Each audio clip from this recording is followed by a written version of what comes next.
Assalamualaikum warahmatullahi wabarakatuh. Perkenalkan, saya Bintang Ulia Karisma, SH MKN, yang merupakan salah satu dosen hukum di program studi hukum Fakultas Hukum Universitas PGRI Madiun.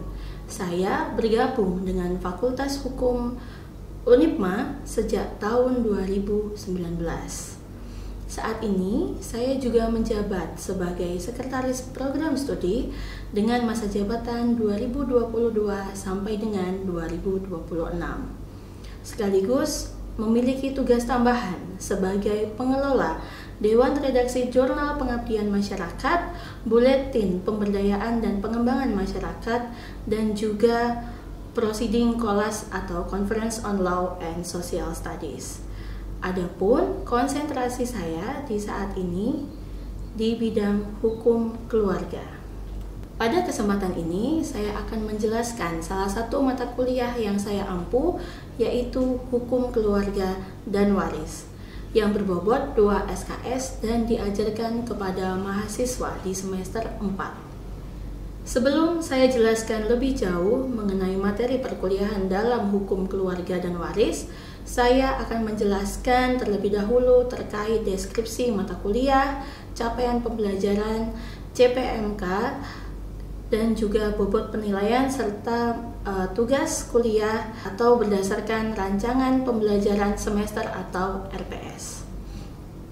Deskripsi dari Hukum Keluarga dan Waris ini membahas tentang ruang lingkup hukum keluarga yang diantaranya berisi tentang peraturan hukum yang mengatur mengenai perkawinan dan waris, baik dari segi hukum perdata barat, hukum Islam, dan juga hukum adat.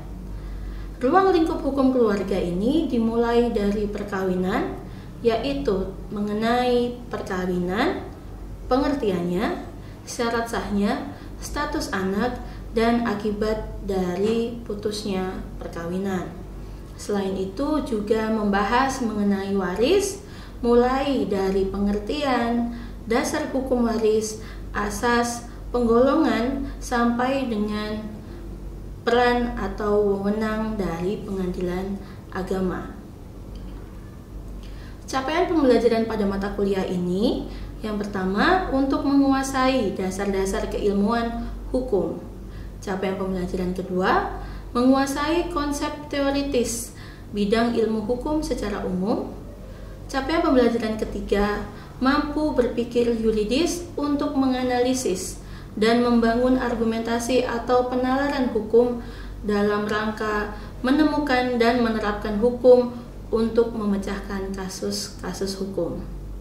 Capaian pembelajaran keempat, memiliki kemampuan untuk mengkomunikasikan gagasan, persoalan, dan pemecahan masalah di bidang hukum.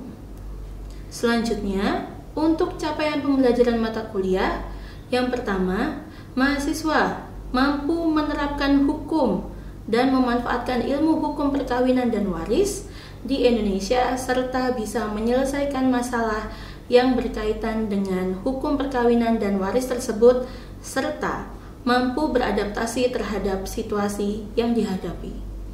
Capaian pembelajaran mata kuliah yang kedua, mampu menguasai konsep atau teori hukum keluarga dan kehartaan, meliputi hukum perkawinan dan waris.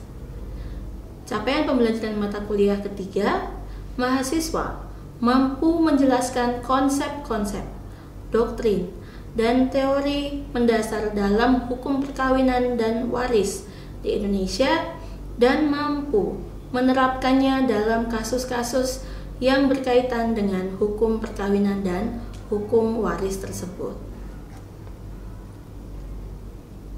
Materi pembelajaran dalam mata kuliah Hukum Keluarga dan Waris diantaranya yang pertama, pengertian dan ruang lingkup hukum keluarga.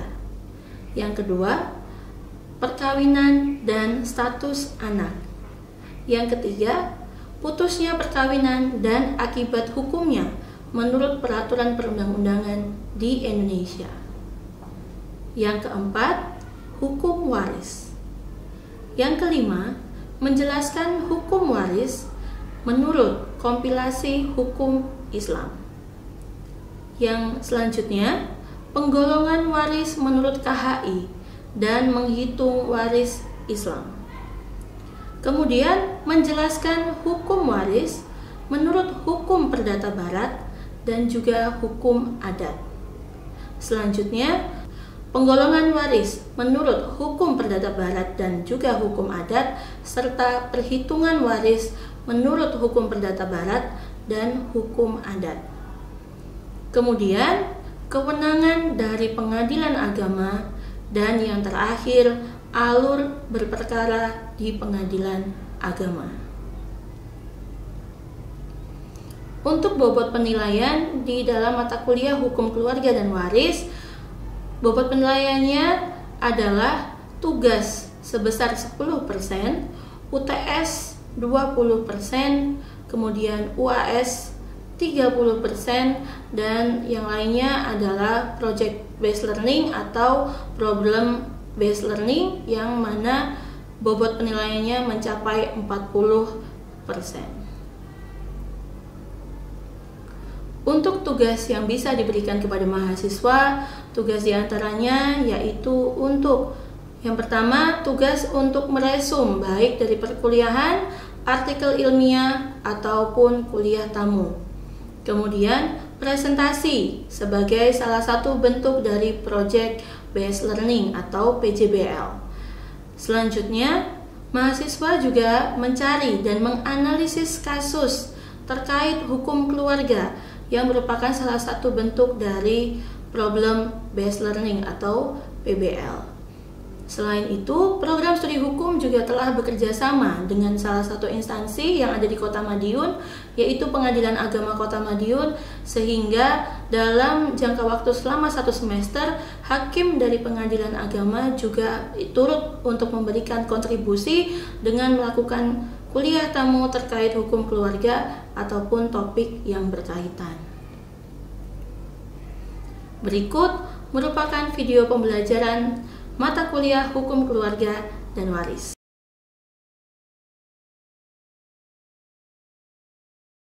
Baik, Assalamualaikum warahmatullahi wabarakatuh. Selamat siang teman-teman semua. Oke, pada pertemuan pertama hari ini tentang hukum keluarga dan waris, saya akan menjelaskan nanti apa saja ruang lingkup ya dari hukum keluarga dan waris. Kemudian teman-teman akan mempelajari apa saja selama 1 semester ke depan ya, dan juga mungkin di awal saya akan memberikan kepada teman-teman buku-buku atau mungkin peraturan perundang-undangan apa saja yang perlu disiapkan. Jadi untuk hukum keluarga dan waris ini nanti di awal tentu saja teman-teman wajib ya untuk membawa satu peraturan perundang-undangan yaitu Undang-Undang Perkawinan 174, kemudian juga sebagaimana perubahannya di dalam Undang-Undang nomor 16 tahun 2019 ya. Kemudian juga teman-teman bisa membawa BW ya atau KUH Perdata. Dan kemudian teman-teman juga bisa mendownload tentang kompilasi hukum Islam. Ya, karena itu nanti semua yang akan kita gunakan dalam hukum keluarga dan waris ini nanti. Jadi sebelum saya masuk ke materi ya, saya akan menjelaskan terlebih dahulu tentang hukum keluarga dan waris ini nanti. Teman-teman tidak hanya mempelajari ya mengenai hukum keluarga dan waris secara Islam ya, tetapi teman-teman juga akan mempelajari hukum keluarga dan waris secara perdata barat dan juga secara adat ya, karena kita tahu bahwa Indonesia itu sangat beragam sekali, sangat multikultural ya, jadi tidak hanya mostly orang Islam saja atau Muslim saja, tetapi juga kita bersinggungan dengan masyarakat non-muslim ya dari berbagai macam daerah dan juga adat-adatnya yang sangat kental sekali. Oke, kemudian kita masuk ke dalam materi hukum keluarga ya. Kalau di benaknya teman-teman sebenarnya tentang keluarga, definisi tentang keluarga itu apa? Kalau menurutnya teman-teman, siapa sih yang didefinisikan sebagai keluarga? Silakan. Sebentar, kita pakai ini dulu. Oke. Izin menjawab Bu Bintang. Menurut saya, keluarga adalah kelompok orang yang terikat oleh darah, pernikahan, adopsi, yang hidup bersama dan memiliki ikatan emosional, kasih sayang satu sama lain. Oke, terima kasih. Selanjutnya mungkin ada yang mau memberikan pendapatnya. Siapa saja sih yang termasuk ke dalam keluarga? Gak ada? Silakan Mas Arli. Oh, sama. Oke, sama. Nah, jadi sebelum itu saya akan membahas terlebih dahulu ya. Jadi di dalam hukum keluarga ini kita juga mengenal istilah-istilah lain dalam hukum keluarga, yaitu ada familierecht ya. Familierecht ini berarti dalam bahasa apa kira-kira? Belanda ya. Kemudian law of family ini dalam bahasa Inggris ya. Jadi intinya sama dengan hukum keluarga atau tidak? Sama ya, karena family itu ya family ya, keluarga. Recht itu apa? Hukum ya kan. Kalau law of family juga sama, hukum keluarga. Nah, tadi sudah disebutkan ya, jadi definisi keluarga tadi dengan hubungan saudara ya, bisa juga adopsi, kemudian penuh dengan kasih sayang. Nah, ini ada beberapa definisi ya terkait keluarga yang saya ambil dari beberapa peraturan perundang-undangan yang ada di Indonesia. Nah, ini yang pertama ada di dalam Undang-Undang Nomor 52 Tahun 2009 tentang pelayanan kependudukan dan kesejahteraan.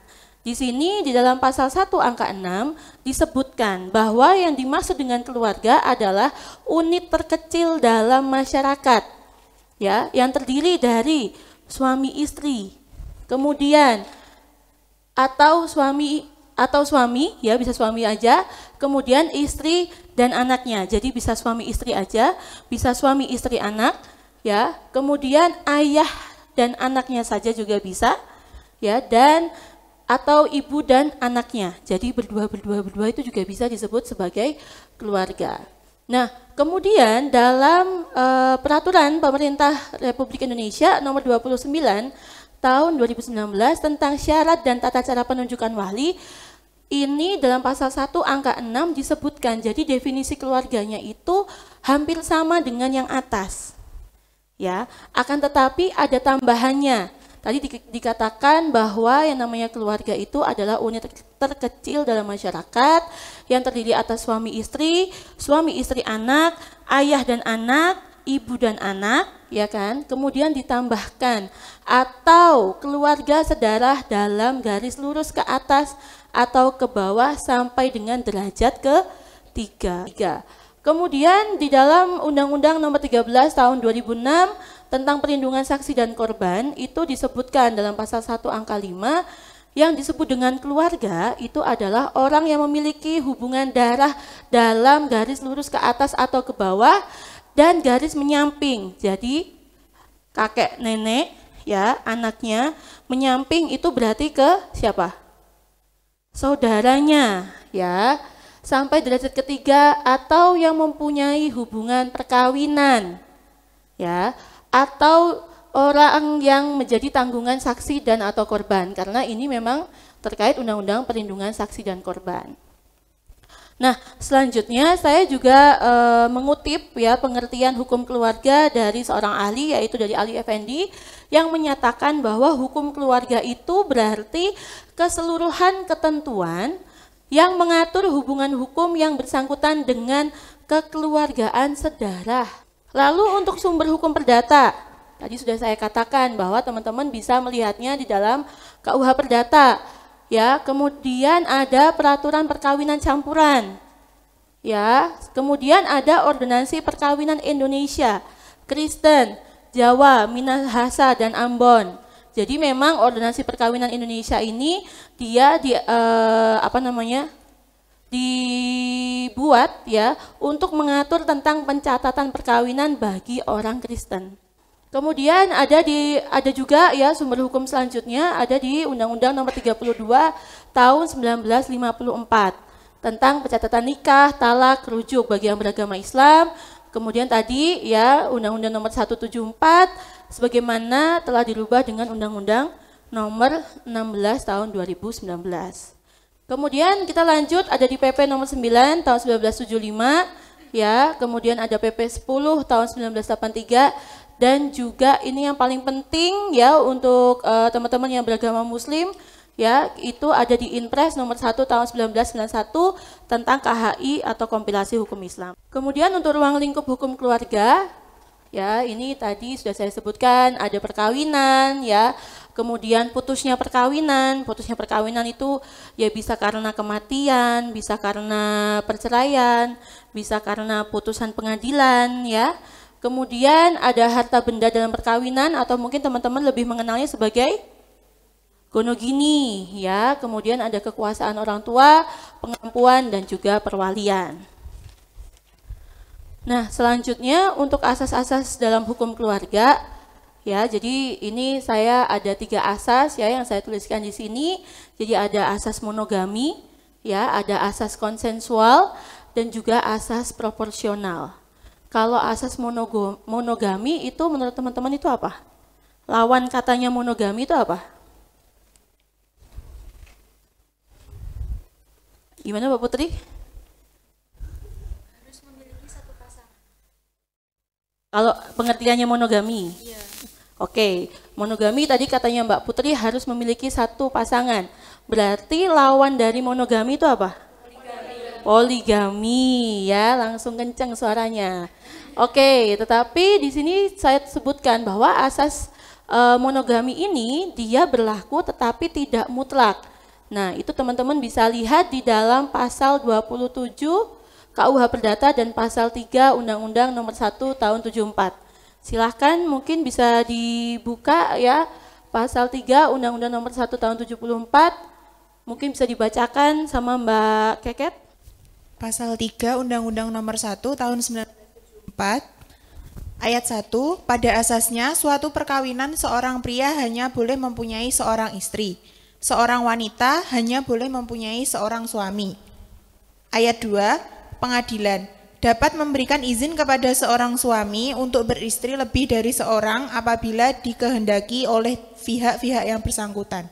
Oke, jadi di dalam pasal 3 Undang-Undang 174 itu terdiri dari 2 ayat. Ya, ayat 1 itu dia undang-undang ini mengatur tentang bahwa seorang istri itu harus memiliki berapa? 1 suami ya, dan juga sebaliknya. Akan tetapi kemudian di pasal 2 dikatakan bahwa pengadilan dapat mengabulkan permohonan dari seorang suami apabila dia ingin beristri lebih dari 1. Ya, jadi inilah yang dikatakan sebagai asas monogami tetapi tidak mutlak. Undang-Undang 174. Kemudian asas konsensual ada di pasal 6 Undang-Undang 174. Silahkan untuk asas konsensual, ada yang mau membacakan kepada saya? Dibacakan saja pasal 6-nya. Untuk pasal 6 yakni yang ayat pertama, perkawinan harus didasarkan atas persetujuan kedua calon mempelai. Yang ayat kedua, untuk melangsungkan perkawinan, seorang yang belum mencapai umur 21 tahun harus mendapat izin kedua orang tua. Dan yang ketiga, dalam hal salah seorang dari kedua orang tua telah meninggal dunia atau dalam keadaan tidak mampu menyatakan kehendaknya, maka izin dimaksud ayat 2 pasal ini cukup diperoleh dari orang tua yang masih hidup atau dari orang tua yang mampu menyatakan kehendaknya. Ayat 4, dalam hal kedua, orang tua telah meninggal dunia atau dalam keadaan tidak mampu untuk menyatakan kehendaknya, maka izin diperoleh dari wali. Orang yang memelihara atau keluarga yang mempunyai hubungan darah dalam garis keturunan lurus ke atas selama mereka masih hidup dan dalam keadaan dapat menyatakan kehendaknya. Ayat 5, dalam hal ada perbedaan pendapat antara orang-orang yang disebut dalam ayat 2, 3, dan 4 pasal ini, atau salah seorang atau lebih di antara mereka tidak menyatakan pendapatnya, maka pengadilan dalam daerah hukum tempat tinggal orang yang akan melangsungkan perkawinan atas permintaan orang tersebut dapat memberikan izin setelah lebih dahulu mendengar orang-orang tersebut dalam ayat 2, 3, dan 4 pasal ini.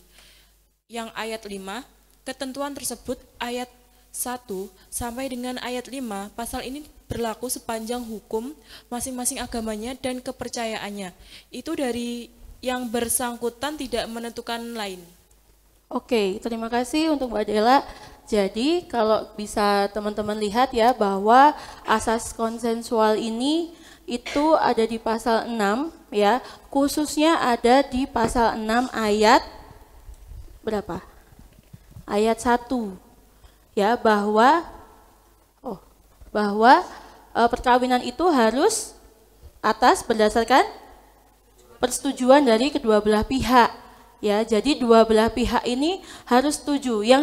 Yang setuju itu apakah orang tuanya atau calon mempelainya?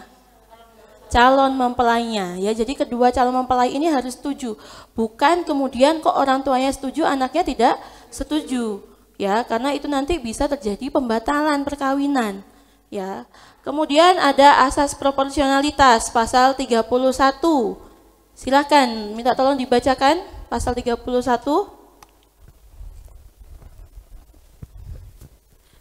Pasal 31 ayat 1, hak dan kedudukan istri adalah seimbang dengan hak dan kedudukan suami dalam kehidupan rumah tangga dan pergaulan hidup bersama dalam masyarakat.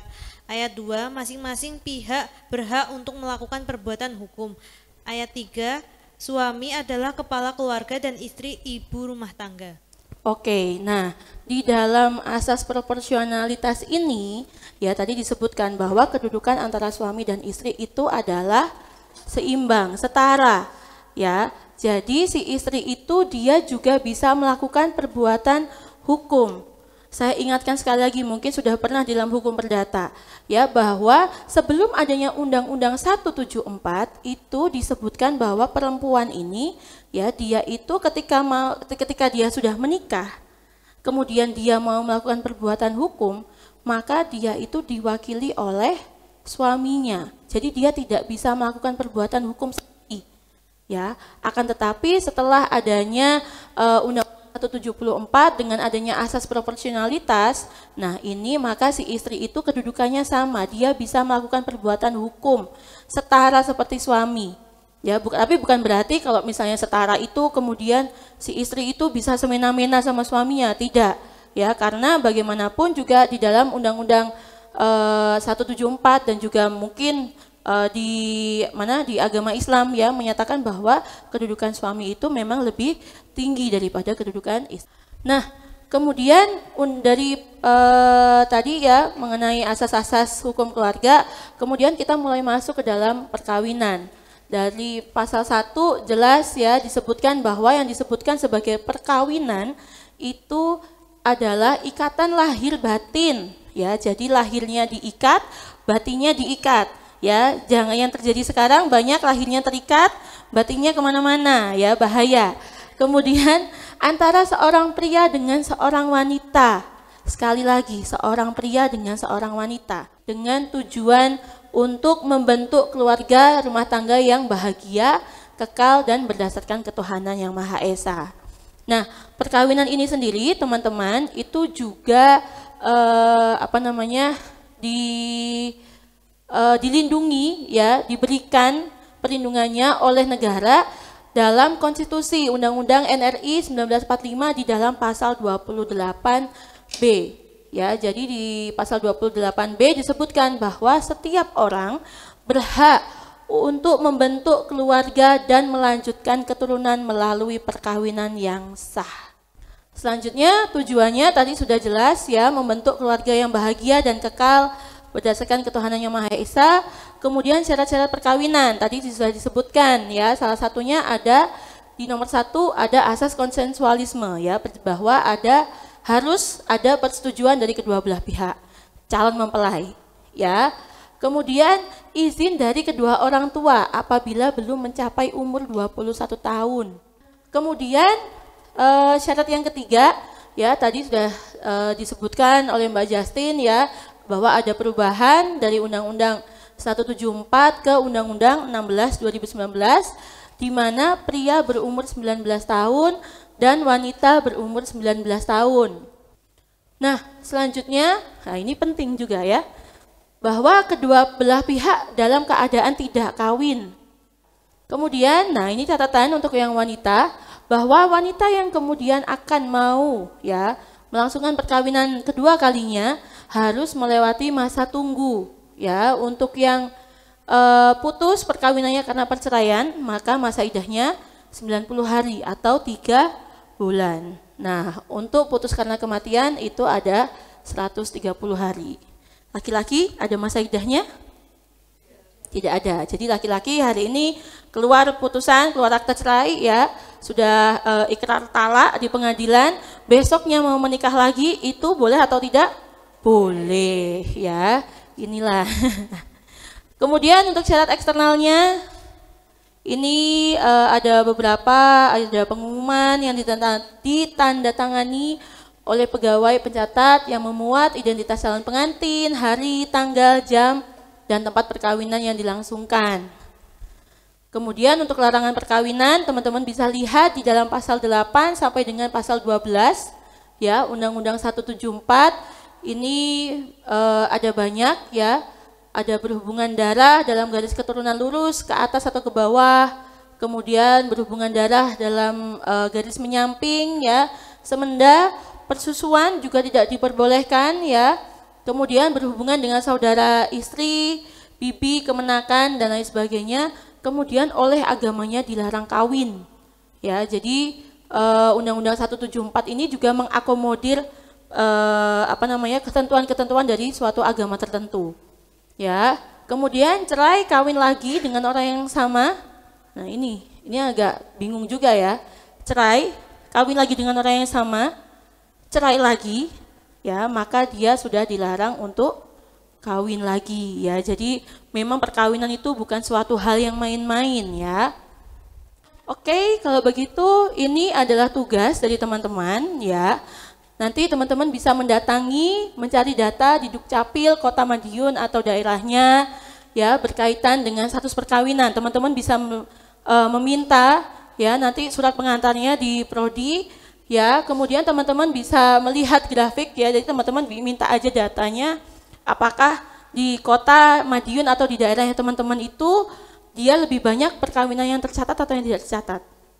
Ya, kemudian teman-teman juga bisa melakukan wawancara apabila memang diizinkan ya kepada petugas untuk menanyakan upaya apa sih yang sudah dilakukan oleh Dukcapil atau instansi-instansi terkait ya untuk mengurangi status perkawinan yang tidak tercatat di suatu daerah. Mungkin itu saja yang bisa saya sampaikan. Jadi materi untuk hukum keluarga pada siang hari ini tadi kita membahas mengenai ruang lingkup. Ya, kemudian kita membahas mengenai asas-asas perkawinan, syarat sahnya perkawinan, kemudian syarat-syarat untuk melangsungkan perkawinan, dan sampai ke perkawinan tercatat dan tidak tercatat. Jadi itu yang bisa saya sampaikan pada siang hari ini. Mohon maaf apabila ada salah kata. Saya akhiri. Wassalamualaikum warahmatullahi wabarakatuh.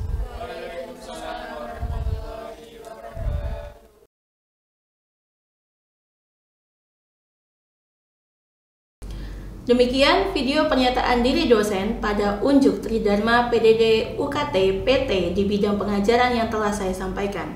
Cukup sekian dari saya. Wassalamualaikum warahmatullahi wabarakatuh.